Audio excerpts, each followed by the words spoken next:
In the previous video, I already told you about the incredible PR campaign that took over 10 million women's lives and about the man behind it all, the father of marketing, Edward Bernays.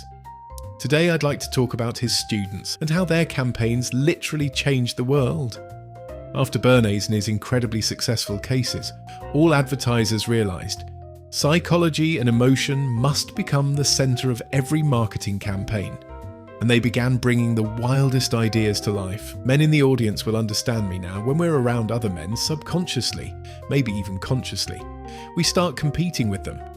There are things that make no logical sense but hit something deep inside the male psyche. It's not even about money or who can drink more without falling under the table. What I mean is that there are deeply ingrained stereotypes about what a man should be able to do. For example, we might not know how to cook, but grilling meat? There should always be sharpened knives at home, the lawn in front of the house must always be trimmed, and so on. 100 years ago, Marlboro cigarettes were originally made for women because they had filters, and back then, real men smoked unfiltered cigarettes. After the 1960s, when it became obvious that smokers were dying en masse from cancer, hiding the consequences of smoking became harder. Even the tobacco magnates realised, either we get people to switch to filtered cigarettes, or we lose our customers. So, how do you fix the stereotype that filters are for women? Right, you appeal to that very same masculine instinct. Another influential PR man, Edward Bernays, came up with the Marlboro cowboy, literally, the Marlboro man. The brand managed to merge two seemingly opposite worlds. On one side, the essence of freedom and independence. On the other, a harmful stick of nicotine. The campaign worked brilliantly. The Marlboro cowboy was on billboards all across the country.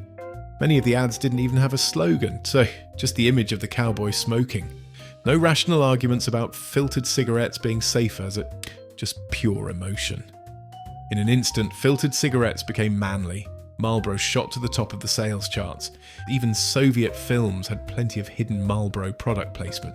And it was always strong, confident men smoking them, but the first cowboy who promoted the coolness of smoking later got cancer. 20 years later, he was urging the nation to quit smoking, using himself as an example. By the 1950s, it became clear every advertising agency needed its own team of sociologists and psychologists. Sociologists conducted deep interviews and focus groups to understand what the consumer wanted. Psychologists had to dig even deeper. My favourite story is about a dry cake mix by General Mills, Betty Crocker. You all know it. You take a packet, add water and a bit of oil, put it in the oven, and voila, a ready-made cake. In the 1930s, this was a novelty. Housewives in focus groups were thrilled about the idea, but when the company launched the product, sales were flat. Marketers couldn't figure out why. Psychologists helped. They suggested that women felt subconscious guilt when they made a lazy cake mix instead of a real homemade one for their loved ones. It's like inviting guests over and ordering delivery. Many still see that as almost rude. It's totally fine.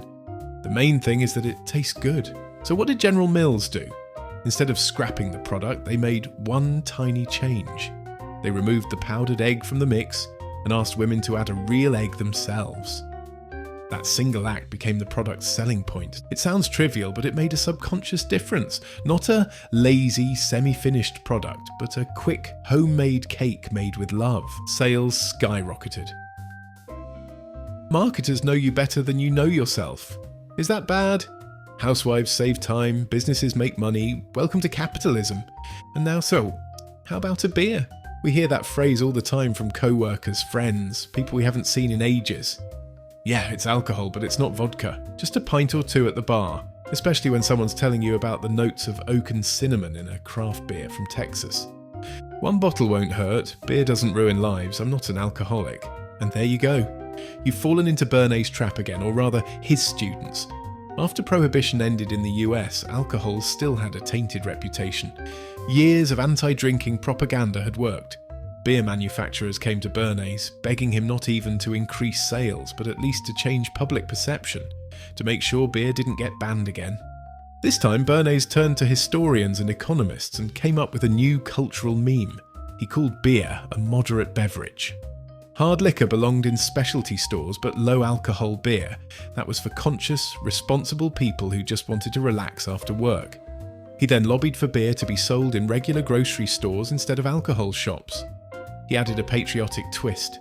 The founding fathers drank beer, look at the country they built. Today everyone's forgotten that, but the light-hearted, casual attitude toward beer has stuck. And in America, beer became an inseparable part of culture, especially among college youth with their endless beer pong games. PR doesn't always lead to bad outcomes, though. Take, for example, the case of Michelin Stars. They appeared thanks to the Michelin Company. Yes, the one that makes tyres. The one with the funny white man made of rolls. Originally, it was a guide for early 20th century motorists. Where to stay, where to eat, where to park. But by the 1920s, it evolved into a restaurant rating system, and today Michelin Stars are culturally more famous than Michelin tyres, though of course their brand recognition grew massively because of it. The same goes for Santa Claus, who was, in fact, invented by Coca Cola. He used to be a tall, thin man in a green coat, but after Coca Cola's 1930s campaign, Santa around the world became associated with the brand's signature colour, red. And we can't forget about a girl's best friend. The obsession with diamonds, another brilliant marketing move, came from the PR masterminds behind De Beers, who studied Bernays' work. Diamonds are forever isn't just a James Bond film title. It's the name of a De Beers ad campaign. We even have a separate video about that. For 40 years, De Beers poured money into advertising that claimed diamond engagement rings were an ancient medieval tradition. If you truly love your woman, you can't propose without a diamond. The Bond film with Sean Connery became the campaign's peak.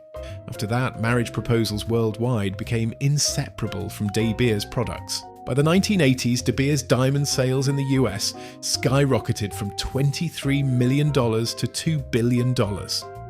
Think critically, and remember, you're always in marketers' crosshairs. By the way, share any interesting marketing campaigns you know about in the comments. I always read them and sometimes even get ideas for new videos from them.